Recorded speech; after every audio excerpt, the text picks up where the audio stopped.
It started when we called out to the stars, into the darkness. We felt so small, tumbling through vast emptiness while clinging to the skin of the world, and without a single reason why. We were curious, yes, but ultimately I think we were just terribly frightened. And we were young, so very young. We were children, and like a lonely, lost child, we did the only thing we could think of to make it stop. We did what we thought we had to do to make the universe make sense. We called for help. For years, we scanned the sky for a sign. We sent signals to the stars in the darkness beyond. Are we alone? But the skies were quiet, always so quiet, leaving us to our own makings. But crying children never cease, and neither did we. We sent calls into every corner of space for decade after decade. We refused to believe no one was out there. They had to be. Yet, for some unknown reason, they never answered us. Everyone remembers when that changed. They think it responded to the Arecibo message from 1974. The response to the Arecibo message was received almost 3 months ago in 2 separate parts. The first part of the message was received at the Hat Creek Radio Observatory in California. The Allen Telescope Array picked up what sounded like static interference that continued on for over an hour.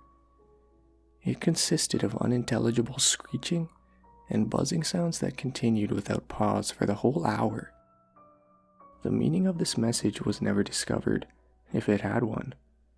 The only thing we knew was that the signal's origin came somewhere in the Hercules constellation, near Messier 13. As soon as that signal stopped, the real message began. We made contact that day, and we were asked a question. Who is there? It came not through the radios, but as a voice inside all of our heads, asked the question to all of us. I heard it, my wife heard it, the young heard it and the old heard it, even the deaf heard it. Everyone, everywhere, heard this voice whisper that question in their heads, in every language on earth.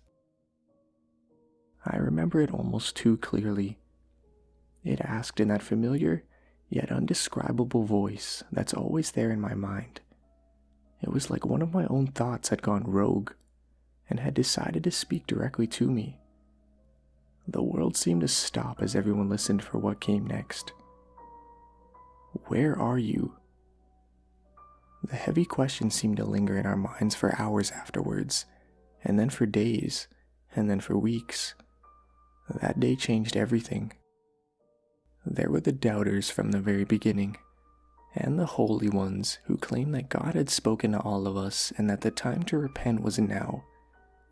There were those who claimed they heard nothing, and those who'd claimed that the aliens had given them their own secret message. And of course, there were those who truly believed that we have been contacted for the first time by an extraterrestrial race like us, one ready to communicate, ready to lead us out of the dark. We were wrong.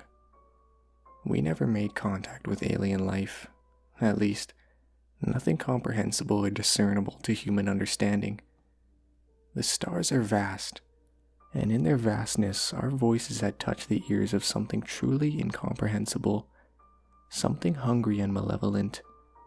The voice. We realized our mistake when the ground started to groan.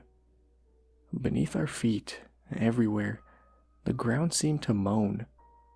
The muffled sounds shook through the dust and dirt below us. No one knew what was causing it, at least, not until the calls started coming in. The graveyards were screaming. All at once, the dead had started screaming.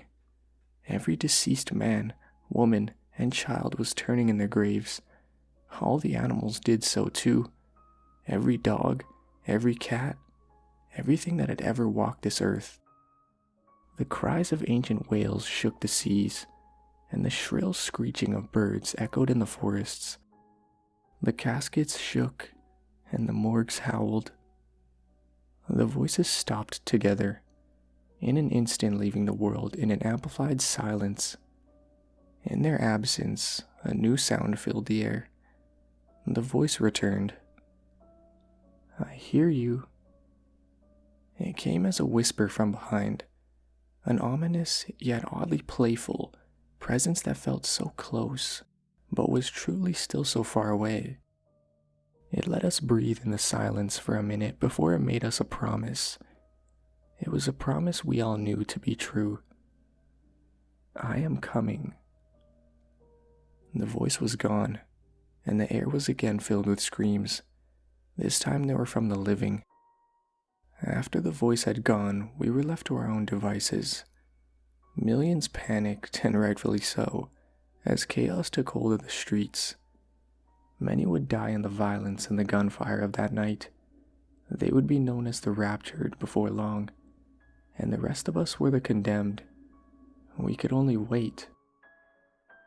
The screaming dead was only the first of the side effects that we felt as the voice approached. The closer it got, the more we felt it. That first night after the screaming, we noticed the stars bleed for the first time. A section of the western sky had turned black, blacker than the night. It was only truly visible because of the ring of stars around it. The light from those stars had turned red, and they seemed to bleed across the sky like food coloring dropped into water. Their light swirled and flowed all around the edge of some unseen mass. I knew then that I was staring into the face of the voice. Our scientists claimed that nothing was there, and that their radar and scans always came up empty. Their telescopes could see nothing but darkness in that section of space. However, the proof was right in front of us, as every night that ring of darkness got wider, and more stars bled in the sky. We watched it come. As each night passed, the black spot would widen, and more stars would distort and bleed around it. During the day, a new hell would greet us. The side effects worsened. The day always brought something new. I'm sure most of what happened will go untold and unknown. The animals started disappearing. All of them. No tracks, traces, or bodies were left behind. Pets would run away, some violently so.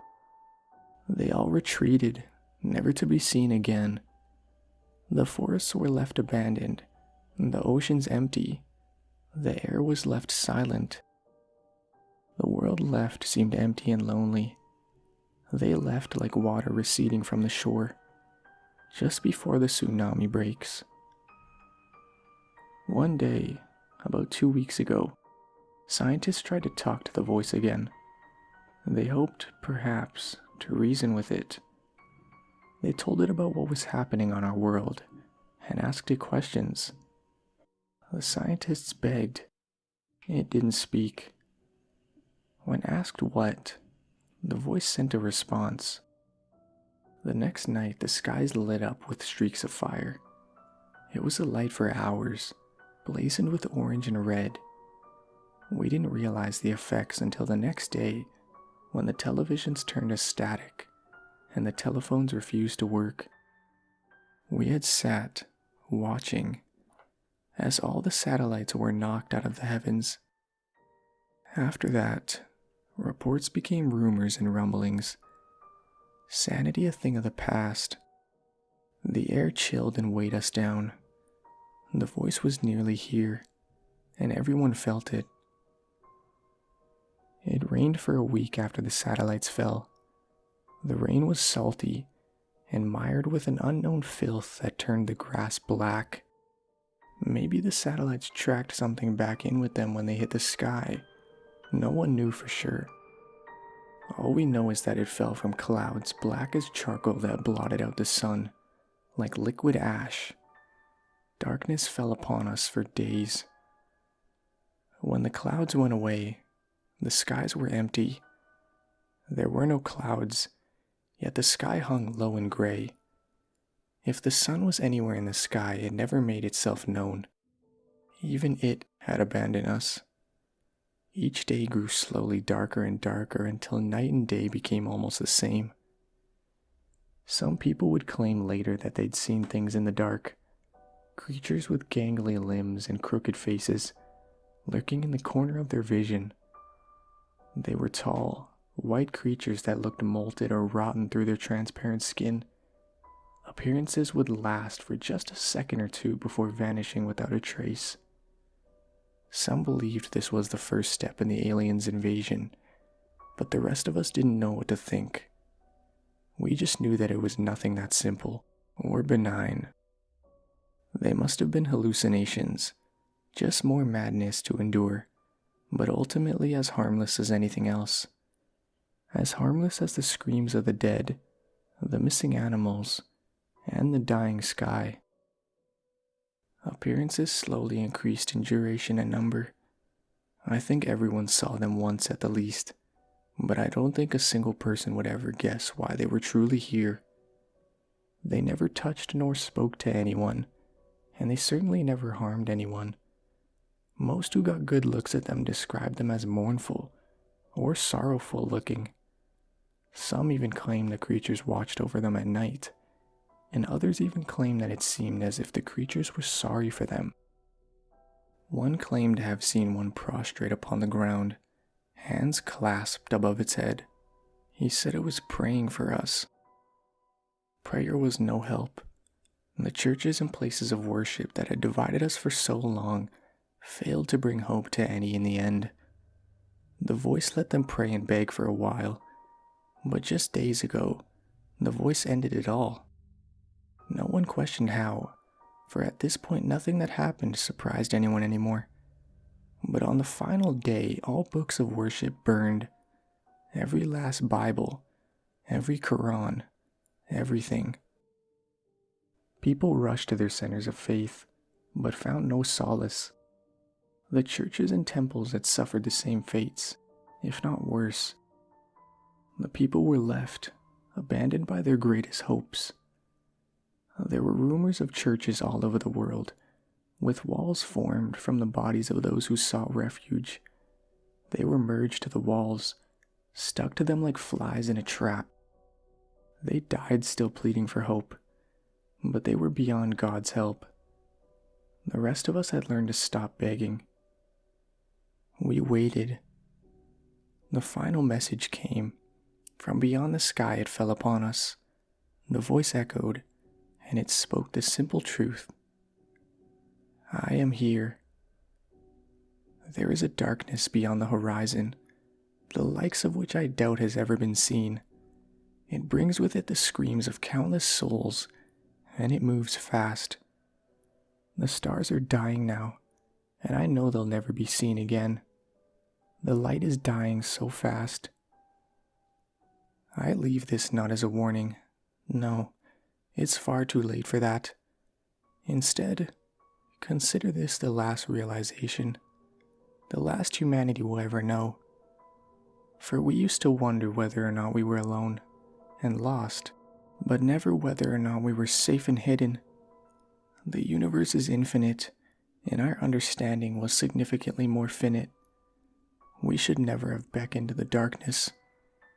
Instead, we should have clung to the light and closed our eyes every time we returned to the void. As the final minutes approach, I hold one final truth to be certain. I now know why the skies were always so quiet